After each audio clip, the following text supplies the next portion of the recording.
The Sealed Book.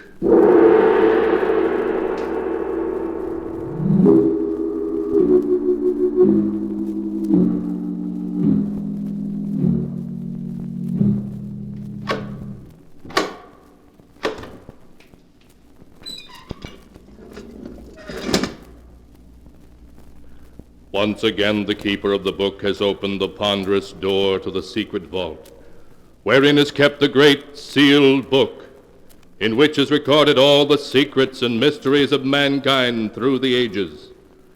Here are tales of every kind, tales of murder, of madness, of dark deeds strange and terrible beyond all belief.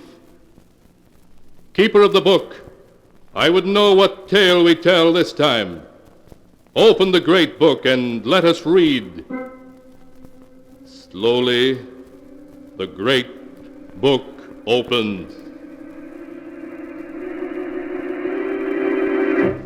One by one, the keeper of the book turns the pages and stops. Ah, the strange story of a cursed and evil spirit. A spirit that threatened the peace and happiness of a young married couple. A tale called Stranger in the House.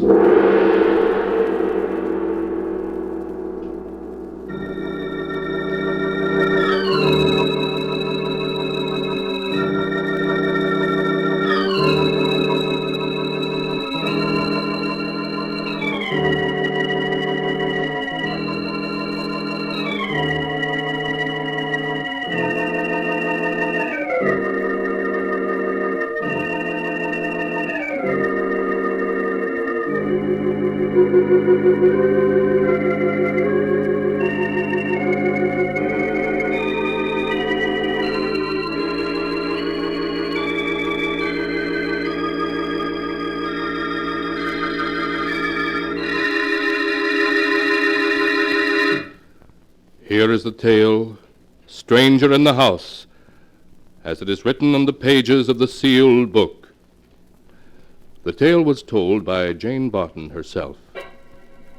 From the first moment I saw Wickford Manor, I was filled with a sense of uneasiness, almost fear, a fear I couldn't explain. To all outward appearances, Wickford Manor was just another old, staunchly built colonial house, the kind you see through all New England. Roger, my husband, was delighted with the house. Its beauty and remoteness won his heart from the beginning. Say, take a look at that beautiful staircase.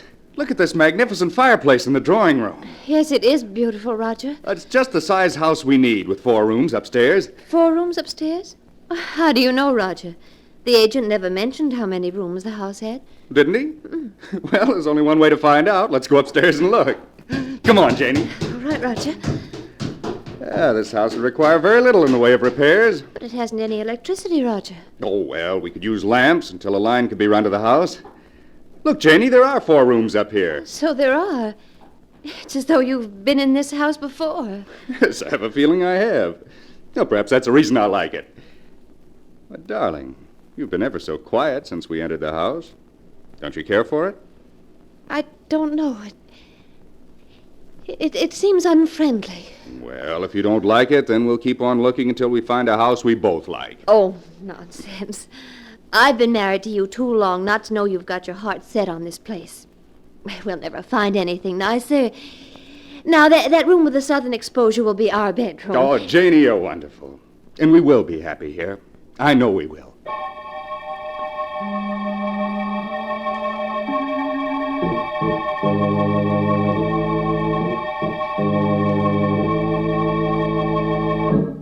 Because I loved Roger and wanted to see him happy, I buried my fears and agreed to the purchase of the house. The first evening in our new home, as I went about the drawing room unpacking our belongings, I suddenly realized how cold and clammy the room was in spite of the roaring fire. Beyond the feeble light of the oil lamp, the room was thick with fog.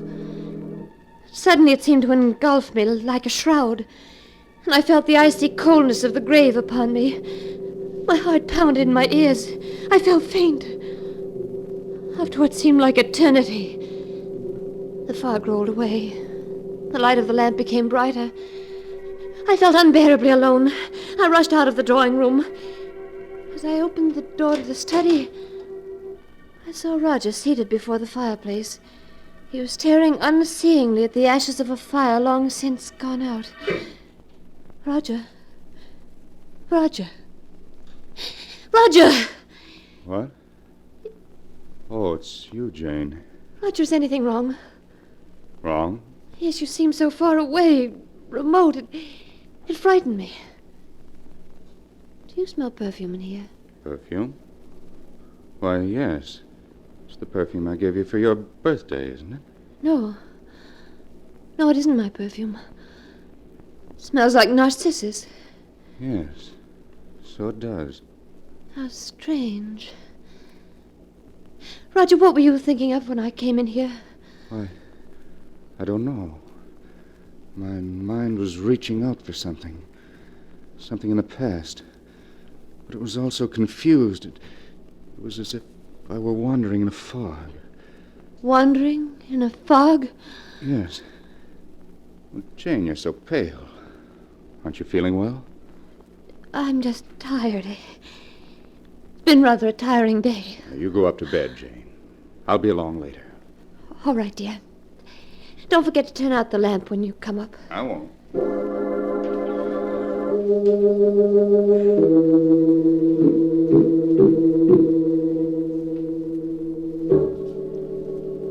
I left the study and Roger. After tossing in my bed for hours, I fell into a fitful sleep. And I suddenly awakened to hear the clock in the hall striking the hour.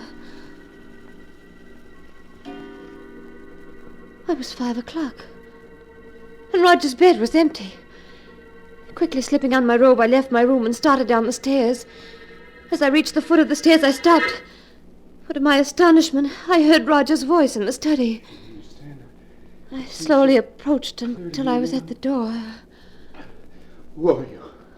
This mist. If I could only make you out clearer. It's so difficult. The mist obscures your face. Who are you? Why don't you say something? Roger! Roger! Unlock the door! It's Jane! What's wrong?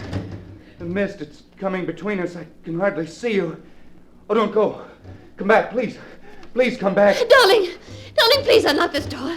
Please! Roger!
And now back to the story as it is written in the sealed book.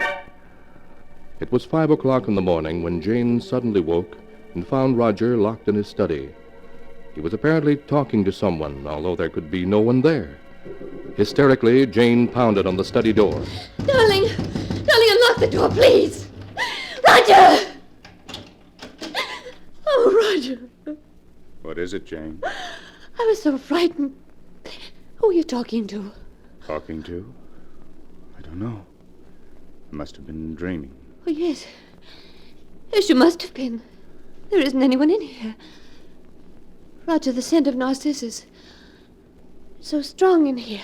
Yes. Much stronger than it was at midnight. Roger, what were you dreaming about? It was night. All around me was a mist. And there was a woman. A woman? Yes. I could barely make out her face in the swirling mists, but it was a beautiful face. The most beautiful face I've ever seen. Did you feel you'd seen her before? Yes, but I couldn't remember where. Oh, what do you make of it, Roger? Make of it? Oh, it was just a dream, I suppose. What else could it have been?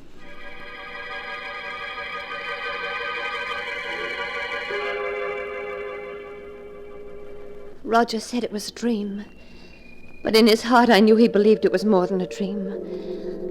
During the days that followed, he'd pace incessantly in the study, paying no attention to me, living only for the coming of twilight. And when night did fall, he'd lock himself in the study, forbidding me to disturb him. Hours would pass, and then suddenly I'd hear him talking to her, begging her to come closer, pleading with her to speak to him. At last, one night, I couldn't stand it any longer. When he began talking to her, I knocked on the door of the study until he opened it. What do you want?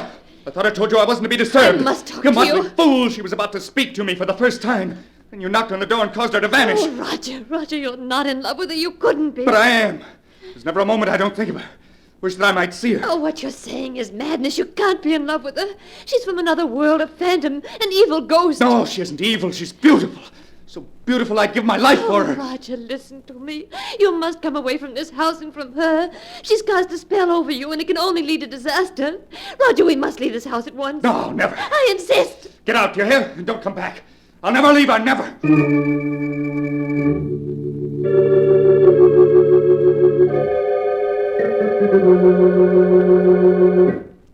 Dr. Smith, in view of what I've told you, do you think you can help me? Now, you say, Mrs. Barton, that when you drove out to Wickford Manor for the first time, your husband seemed to recognize the house? Certain things about it, yes. There's a history to Wickford Manor, though few people are familiar with it. A history to Wickford Manor? Yes. The house was built in 1811 by Martin Wickford for his bride, Harriet. A year later, Harriet's sister Isabel came to live with the Wickfords. She was a remarkably beautiful woman, so beautiful that Martin Wickford fell in love with her, and she with him. Then what happened? Well, one day, while Martin was hunting in the mountains, he was killed in a fall. When his companions brought his body back to Wickford Manor, they found Harriet, his wife, dead. She'd been poisoned. Poisoned? Yes. At the sight of Martin's body, Isabel went to pieces and confessed that she had poisoned her sister. Before she could be arrested, she committed suicide in the study. In the study? Yes. In the years that followed the tragedy, Wickford Manor had a succession of tenants, all of whom left after a brief residence. You mean they saw her too? Well, the tenants made no claim of seeing anyone, but their fear of an unknown element in the house led them to leave. If the other tenants never saw her, why should Roger see her? Mrs. Barton, you said that your husband seemed to know many things beforehand about the house. Yes, I recall joking with him about it. I said it was as though he'd been there before. Perhaps he had, long ago, as another person. As another person? Yes. You mean Roger had once known Wickford Manor in some previous life? How else do you account for his remembrance of things that he'd never seen in this life? Oh, you're trying to tell me something, Doctor. What is it? Perhaps your husband and the spirit of the woman Isabel are able to bridge the gap of time and space because they had once known each other in another life. Doctor, you don't believe that Roger was Martin Wickford? I don't know. What is happening at Wickford Manor is beyond the knowledge of the living. But this I do know. We must return to the manor at once, for the spirit that's abroad in the house is one to be feared more than death itself.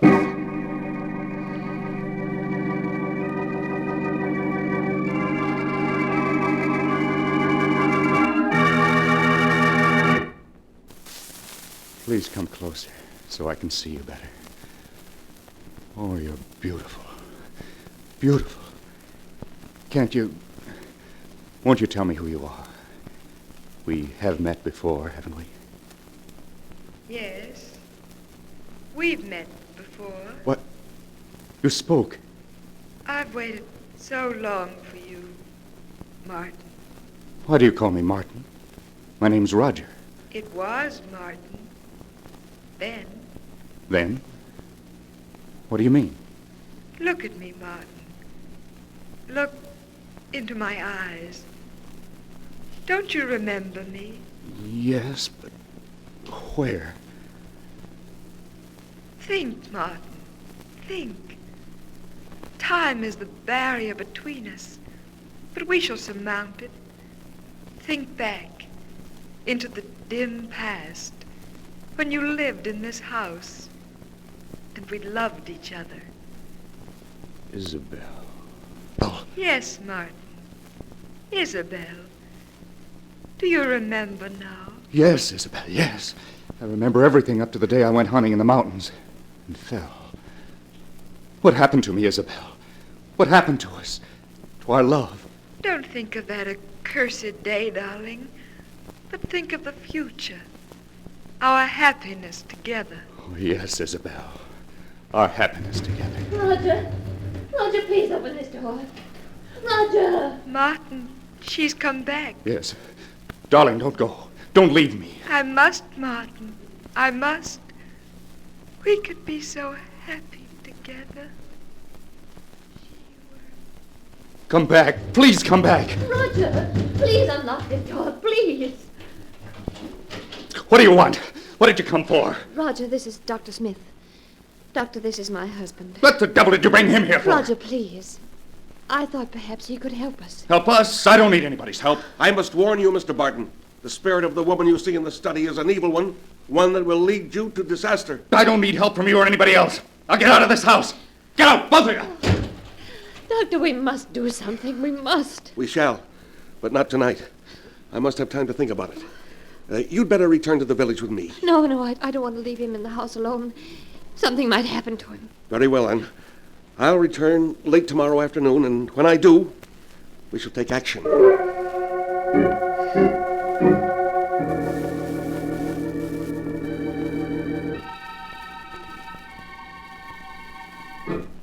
Isabel, where are you? I'm alone now, darling. Please come back. I'm here, Martin. I'm here. Oh, yes, I see you now. Promise you'll never leave me again, Isabel. I don't want to leave you, darling. But that woman is trying to come between us. Jane? Yes. She hates me, Martin. She will come between us if you don't get rid of her. I tried to make her leave, but she wouldn't go. Then that leaves only one thing to do. One thing to do? Yes. Come. We must hurry. It's almost dawn, and I'll have to leave you soon.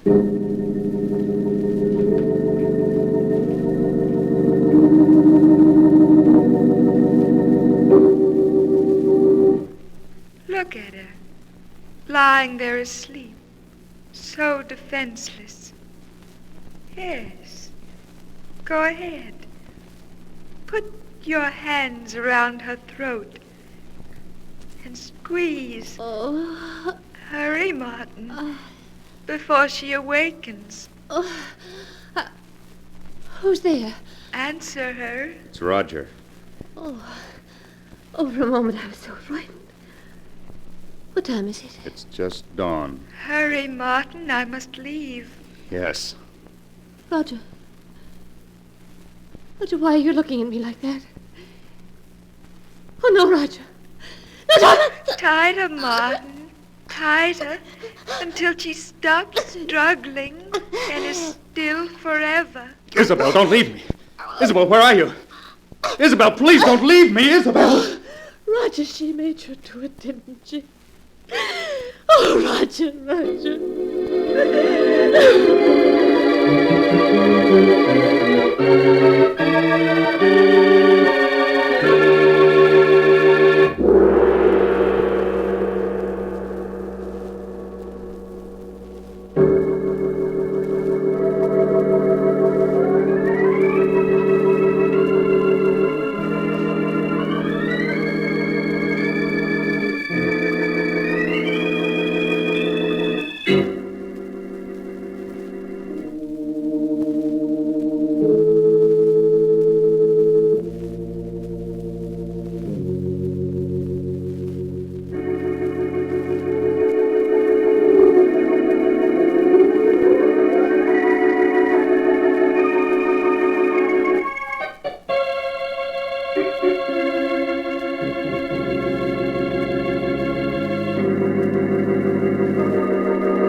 And now to continue the story as it is written in the sealed book. As Jane finished describing to the doctor how Roger, urged on by the sinister spirit he called Isabel, had nearly strangled her, the doctor spoke. And then, Mrs. Barton, you say your husband stopped choking you and ran out of your room and down to the study? Yes, Dr. Smith. Oh, I should have known better than to let you remain in this house last night. Don't you see? This Isabel knows that if he murders you, he will then join her cursed spirit forever in this house. Oh, look. Look, it's growing dark out. Soon she'll appear to bewitch him again. Doctor, we must do something. Very well. This woman, Isabel, has been denied the peace of the grave because her sister's blood is on her hands. She belongs neither to the living or the dead, only to this house. If we could get your husband to leave, perhaps it would break the spell she's cast over him. Yes, but he absolutely refuses to leave. Then we must force him to. I could very quickly give him a hypodermic and render him unconscious. Yes. Then we could carry him away. And to make sure he never returns to this house, we must burn it to the ground before we leave. Yes, we will burn it. And the evil that's in it. Then if you'll lead me to the study. All right, Doctor. Have you the hypodermic ready? Yes. Now, when your husband opens the door, just gain his attention for a moment. Long enough for me to give him the injection. Yes, very well. Roger. Roger, open the door. I want to talk to you. What do you want? Why has he come back to this house? He's come to take me away, Roger. To take you away? Good. I'm glad to see you. What have you stuck me with? What's that in your hand? Just a hypodermic, Mr. Barton. A hypodermic? What are you up to? You're trying to take me away from this house. From her. Well, I won't go. I won't go. Do you hear?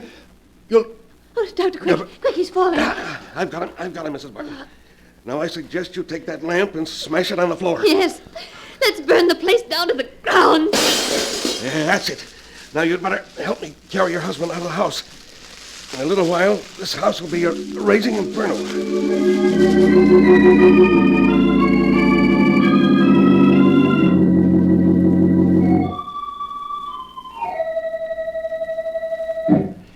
He's regaining consciousness, Mrs. Barton. Will he remember what's happened? I don't know. How are you, darling? Hello, Janie. Oh, but I had a terrible dream. I'm so confused. You've been very ill, but now you're going to be all right. Of course. Oh. Where am I? You're in my home, Mr. Barton. Yes, darling. Our house burned down last night. Burned down? Oh, that's too bad. Well, we only had one night in our new home. One night?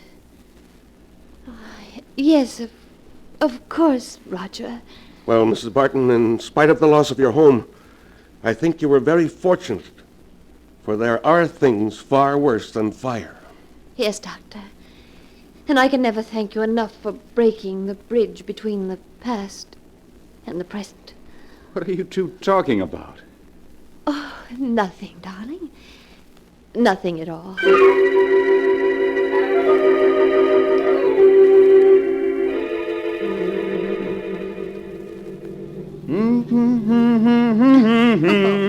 Roger, you've been humming that all day. Well, I like it. But you can't carry a tune. Oh, nonsense. I've carried this tune for 300 miles, and I'll carry it the rest of the way to California. Oh, what a trip this is going to be. Roger, What? do you smell something? Yes. Good night air. No, I don't mean that. Well, what's wrong with you, Janie? Don't you smell it? What?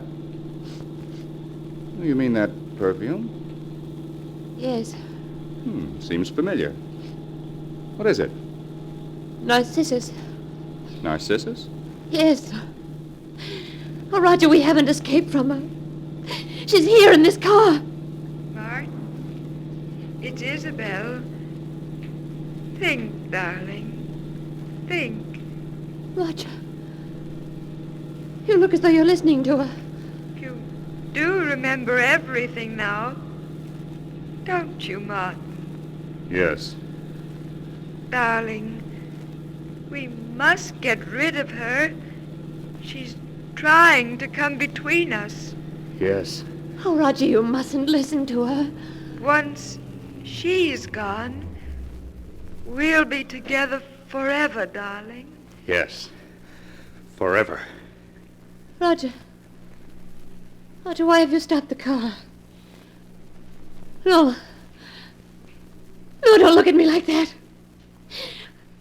Roger, no. Stay away from me. You mustn't.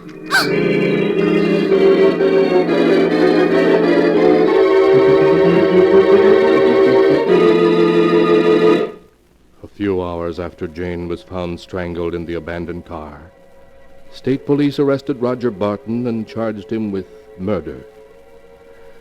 Strangely enough, as Roger was being hanged for his crime, witnesses at the execution noticed a strange scent of perfume about the gallows.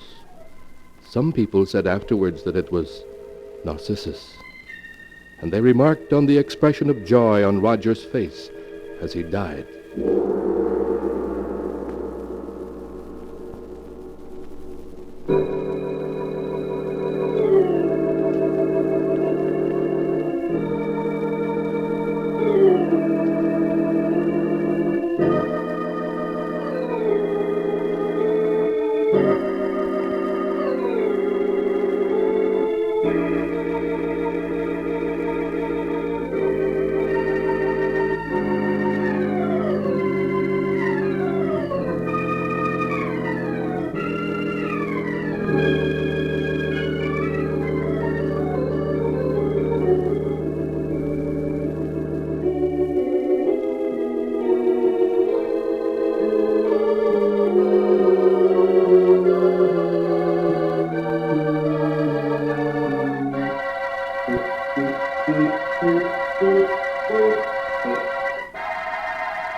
And now, keeper of the book, before you close the great volume, show us the tale we tell next time.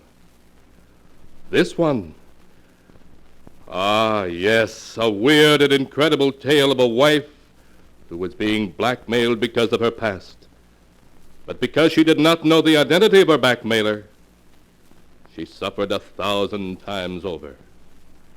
The tale is called Out of the Past. Be sure to be with us again next time when the sound of the great gong heralds another strange and exciting tale from The Sealed Book.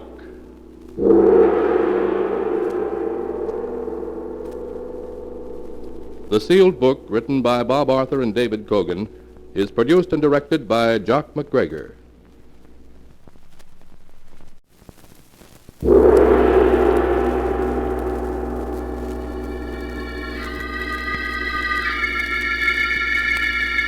The Sealed Book.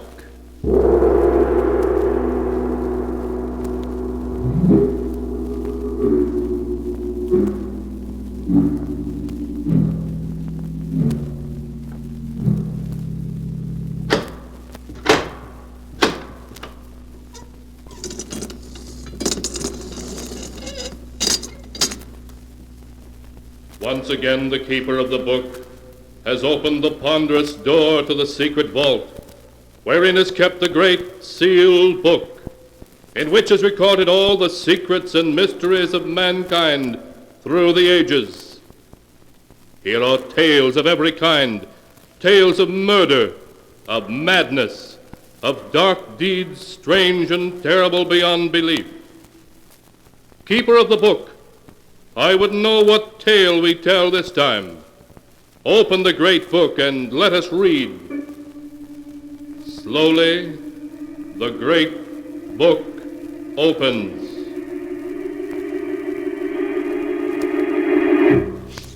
One by one, the keeper of the book turns the pages and stops. Ah, the strange tale of a dying man told on his deathbed. A story of madness and horror. A tale called Out of the Past.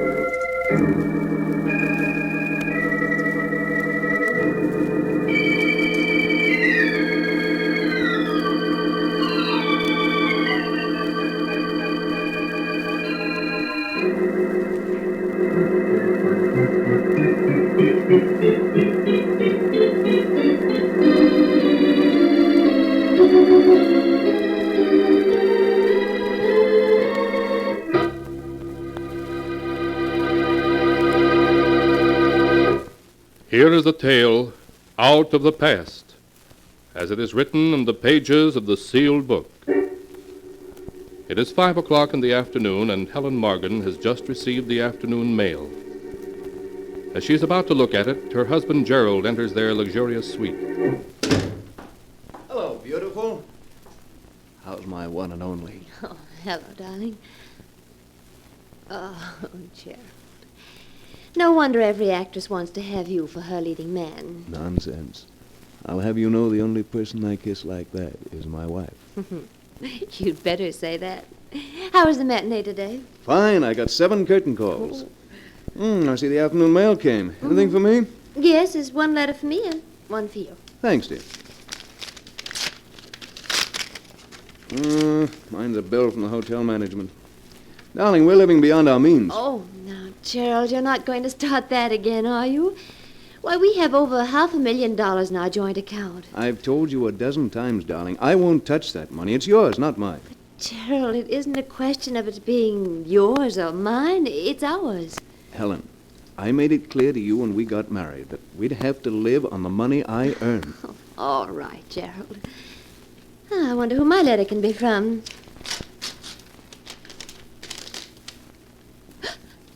Helen, what is it? For a moment, as Helen stared at the letter in her hand, she felt as if her heart had stopped. Then it began to beat again wildly, as though it would burst. Over and over, she read the few lines in the letter. A friend from England expects you tomorrow afternoon at 2 o'clock at the Hotel Edgewood. Please bring $25,000 in cash, or else I shall be forced to take action. John Benedict. Helen fought to suppress a cry of fear as the specter of her past returned in one overwhelming moment. From a great distance, she seemed to hear Gerald calling. Helen, what is it? What's wrong, darling? I said, what's wrong? You look so upset. Is it that letter you're reading? A letter? Oh, no. Then if it isn't the letter, what is it? Oh, it's nothing, darling, nothing at all. It's just I have a headache. Oh, I'm sorry. Can I get you something? No, Gerald, I'll be all right. All I need is a little rest.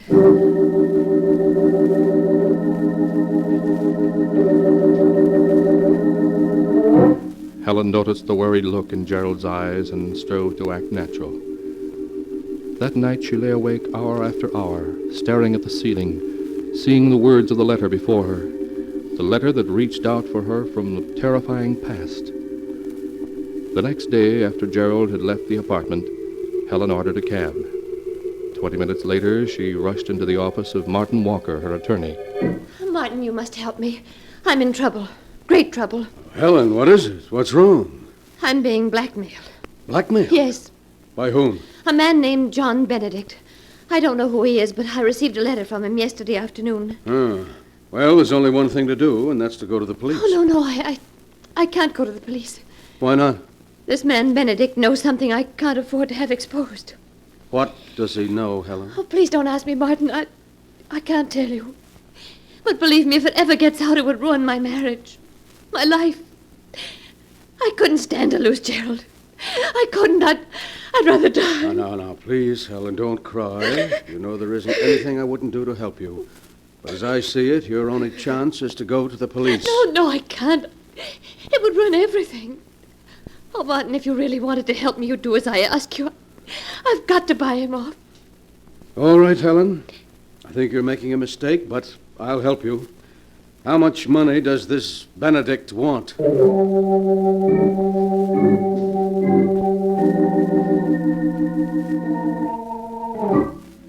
At 2 o'clock that afternoon, an hour after Helen had withdrawn $25,000 from the bank, Martin and she entered a small, dingy hotel on a side street. Following the hotel clerk's instructions, they climbed one flight of stairs and walked down a long, dark hallway to room 14.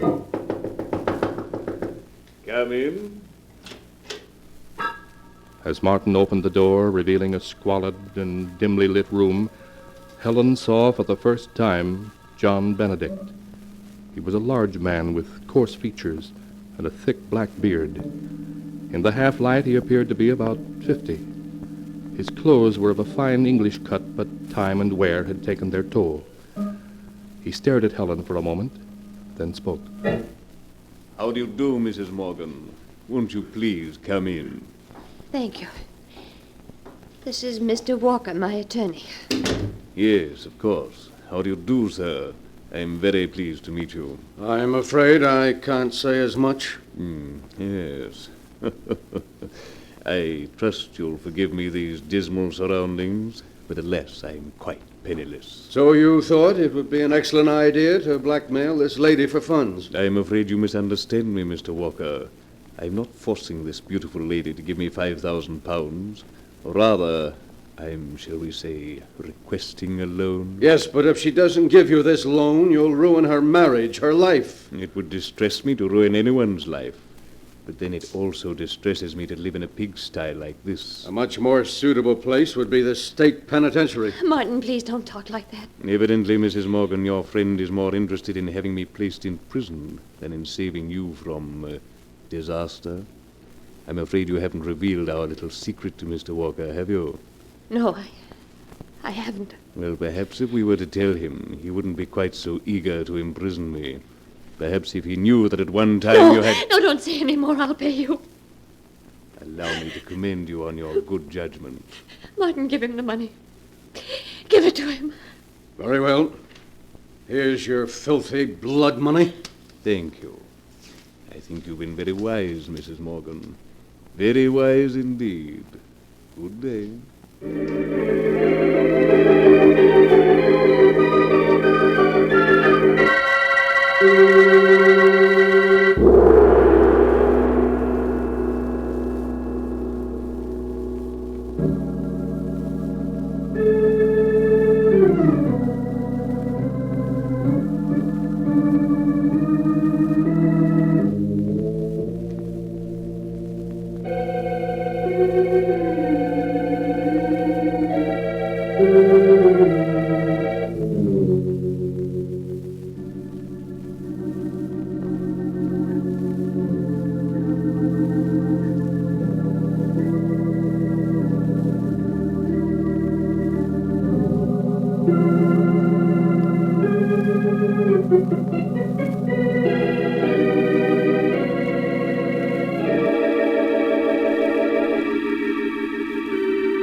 And now to continue the story, as it is written in the sealed book.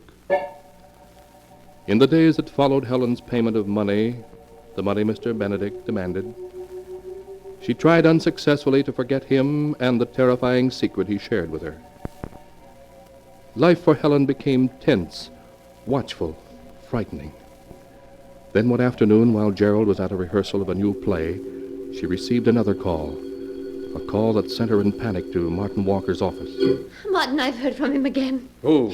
Benedict? Yes, he phoned an hour ago. He wants $50,000. $50,000?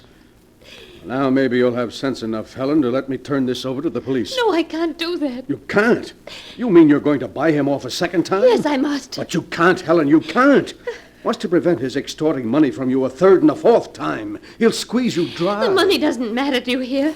Nothing matters but keeping what Benedict knows from Gerald. If he finds out, it will mean the end of everything for me. Everything.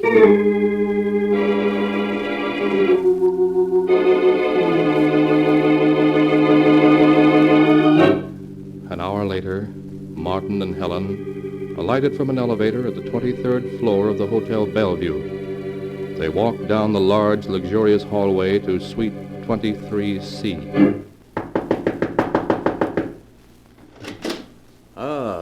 Good afternoon, Mrs. Morgan.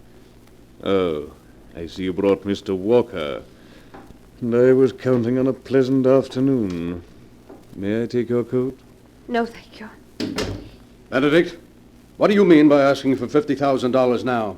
We paid you $25,000. That was supposed to keep your mouth shut. Well, it has, up to now. However, now I need more money. Well, you shan't have it.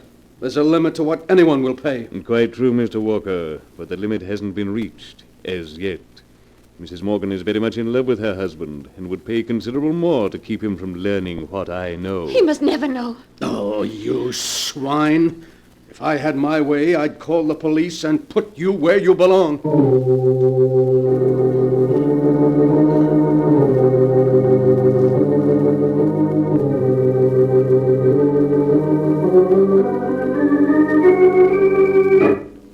A week passed. A week which found Helen living in a fearful nightmare. A nightmare from which she couldn't escape. Every time anyone knocked at the door or the phone rang, her heart began to beat wildly. Who was that who just phoned, Gerald? It was a theater. They wanted to make sure I hadn't forgotten today's special performance. Oh. Helen, Yes? what is it, darling? What's come over you? Come over me. Yes, this past week you've been just a bundle of nerves. Every time the phone rings or the mail arrives, you begin to tremble. What's wrong? Oh, you're just imagining all that, dear.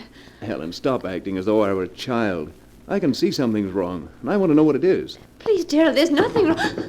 Who could that be? Never mind, I'll get it. No, Gerald. Just sit where you are and rest. Yes, but I...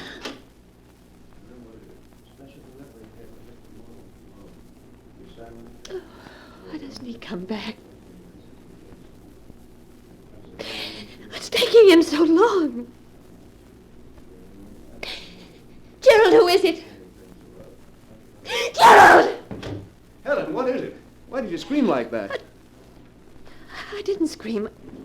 Who was it at the door? It was just a bellhop. He brought this special delivery letter for you. A special delivery letter? Yes, here it is. Thank you. Aren't you going to open it? After all, it's a special delivery. Yes, of course. I never saw anyone so afraid of a letter. Who's it from?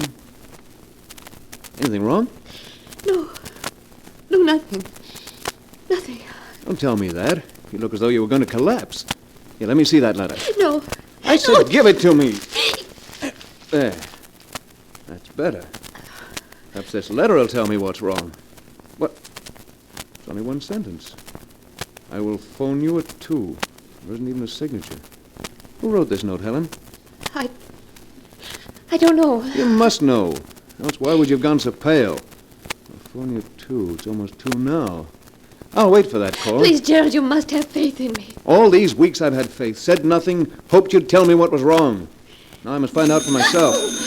Well, right on time. It's just 2 o'clock. Gerald, please don't answer it. Take your hand off that phone, Helen. No, I won't let you answer I said take your hand off that phone. No, Gerald, please. Hello? Hello? Hello? No answer. Whoever called hung up when he heard my voice. I suppose you still won't tell me who it is. All right, then. I have to leave for a matter now. But when I return, we'll have this thing out once and for all. Please, dear, I just can't tell you. If you'd only believe me. Goodbye, Helen. Oh, darling. Darling, if only I could tell you. If only I could, but I know you wouldn't want me then. How could you if you knew? Oh, the phone. It must be he again. Hello? Good afternoon, Mrs. Morgan. You promised you'd leave me alone, that I'd never hear from you again. That was only a week ago. Yes, I know. But then I'm always making promises I can't keep. What do you want? I'm tired of your playing cat and mouse with me. I should like you to call on me at 5 o'clock this afternoon. If it's money you're after, I won't pay you another cent. Not another cent, you hear? There's no end to your demands. Ah, but there is, dear lady. I assure you that this is the last time you'll ever hear from me or see me. If I could only believe that. But that's what you promised the last time. I won't be tricked again. I'm not coming, you hear? I'm not coming. I shall expect you at 5. And don't bring Walker. No, I won't be there. I won't. Hello? Hello? Hello? Hello?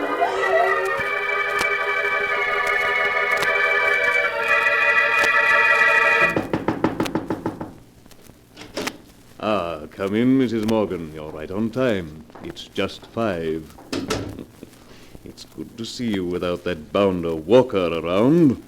If I gave you money now, how do I know you won't be asking for more in another week? Oh, that's very simple. Because after you pay me off this time, there won't be any point in my bothering you again. What do you mean? I mean, Mrs. Morgan, that this time I want $500,000. $500,000? Yes. If I'm not mistaken, that's what your balance is. Don't you see, once you paid it over to me, there'd be no point in my bothering you any more, as you wouldn't have any money left. Simple, isn't it? Oh, you must be mad. I? Oh, no, Mrs. Morgan, not I. Come now, you love your husband and he loves you. There are years and years of happiness before you. If he doesn't learn your little secret, if you're wise, you'll turn the money over to me. But I can't. I can't. My husband and I have the money in a joint account. If I were to withdraw $500,000, he'd know about it at once. Ah, but there's always a chance that he won't find out. But if you don't do as I ask, I assure you he will. Oh, no. No. Yes, Mrs. Morgan, your husband will learn that while you were in England in 1934, you murdered your sweetheart. I won't listen. I won't listen. But your husband will, and he'll learn that after you committed this murder, you spent the following 7 years in an English insane asylum. No, you can't tell him. You can't tell him. But I will. And what do you think your husband will say when he learns his dear wife had murdered a man and spent 7 years in an insane asylum? No, you can't tell him. You Think of what the sensation the tabloids would make out of it. Your husband will have to divorce you. No! So, fainted, have you? That isn't going to help you, Mrs. Morgan.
And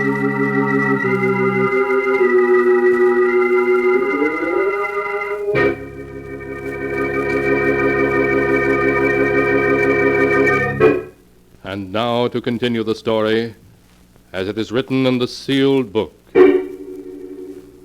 After Helen Morgan fainted when Benedict threatened to tell her husband of her terrible past unless she paid him $500,000, she lay helpless and stunned in her bed. When Gerald came home that night... Helen? Helen, where are... Why, Martin, Dr. Smith, what are you two doing here? Is anything wrong? Where's Helen? She's in her room, Gerald. What's wrong? She's had a breakdown. A breakdown? Yes. I must see her. Very well, Gerald. But only for a moment. I'm afraid you'll have to wait out here, Mr. Walker. I understand, Doctor. Now, you must be very quiet, Gerald. Yes, of course. Helen. Darling, how are you? Helen, please speak to me. I'm not Helen. My name is Grace. Grace Arnold. Helen, what are you saying? Yes. Grace Arnold. Grace Arnold. Doctor, why does she keep saying her name is Grace Arnold? Why doesn't she recognize me? We must let her rest now, Gerald. I'm Grace. Come along. She doesn't even know me. What's wrong, Doctor? Come along, Gerald. Grace Arnold. Well, how is she, Doctor? You said she had a breakdown, but she didn't even know me. Gerald, I'd hoped I'd never have to tell you what I'm going to, but now I must. Tell me what? Helen comes from a family which has insanity in its blood. Insanity? Yes. For many years, Helen had a fear of becoming insane until, in 1934 in England, she had an unfortunate accident, and as a result, did become insane. No, that can't be. It's true, Gerald. I went to England with her father to look after her. She spent the following 7 years in an English nursing home. She was discharged as sane in 1941. Her father had died a short time before, so I brought her home. She never told me a word about it. One day she came to my office and asked me if she had any right to marry you. I'm afraid I was being unfair to you when I said yes. No, you weren't being unfair to me. You see, I felt that with a person like you at her side, someone strong, someone who loved her, she'd overcome her fear of insanity. During the first 2 months of your marriage, my theory seemed correct. She never looked so well or was so happy. Then what caused her breakdown? I don't know, Gerald. I suppose she was so happy that she began to fear it couldn't last, that you'd find out about her past. Probably preyed on her mind day and night, leading to this breakdown. She'd only told me. Why does she keep saying her name is Grace Arnold? It's a symptom of her illness, Gerald. She's seeking to escape from herself. Oh, there must be something you can do. Will she always be like that? That's very difficult to say. Naturally, she'll have to go away. She may recover in a year or two, and then again she... Oh, no. She's so young and beautiful. You're tired, Gerald. You'd better sit down and rest. Yes, Gerald, that's an excellent idea. Meanwhile, I must return to Helen. Look after him, Mr. Walker. All right, Doctor. Well, how do you feel, Gerald? Tired, if you want to know. Well, that's only natural. These past 3 weeks have been quite strenuous for you. But with $500,000 and a joint account and a wife who will probably never be in any condition to ask you about it, you've done quite well. Quite well? That's an understatement. Name one actor, living or dead, who could have given as great a performance of Mr. Benedict as I did. You were superb as Benedict, I admit. Superb? I outdid myself. You should have heard me this afternoon. My dear Mrs. Morgan, your husband will learn that while you were in England in 1934, you murdered your sweetheart.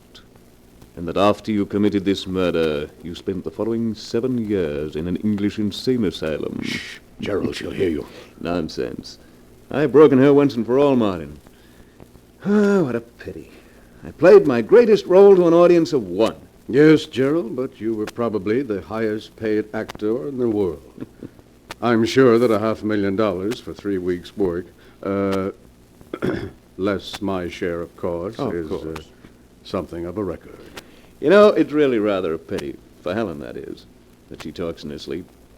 Because if she didn't, I'd never have learned that she once murdered a man and spent 7 years in an insane asylum.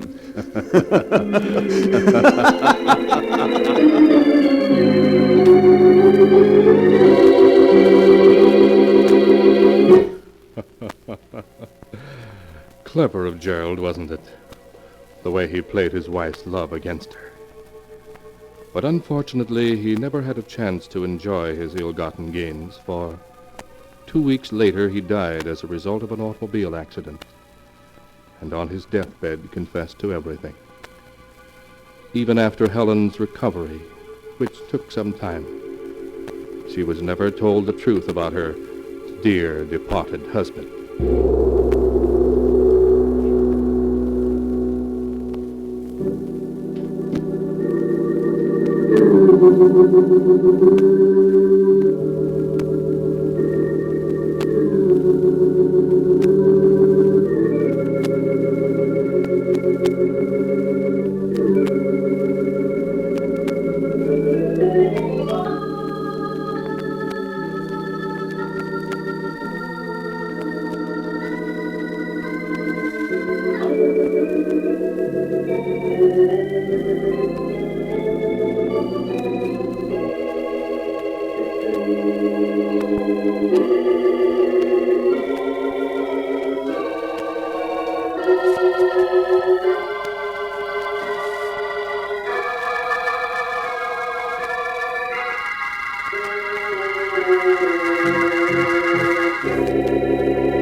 And now, keeper of the book, before you close the great volume, show us the tale we tell next time. This one. Ah, yes.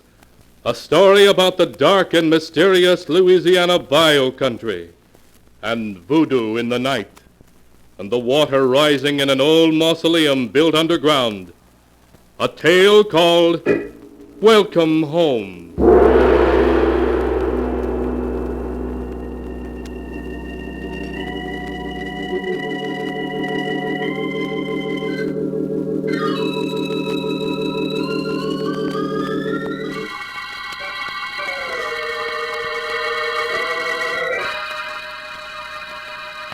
Be sure to be with us again next time when the sound of the great gong heralds another strange and exciting tale from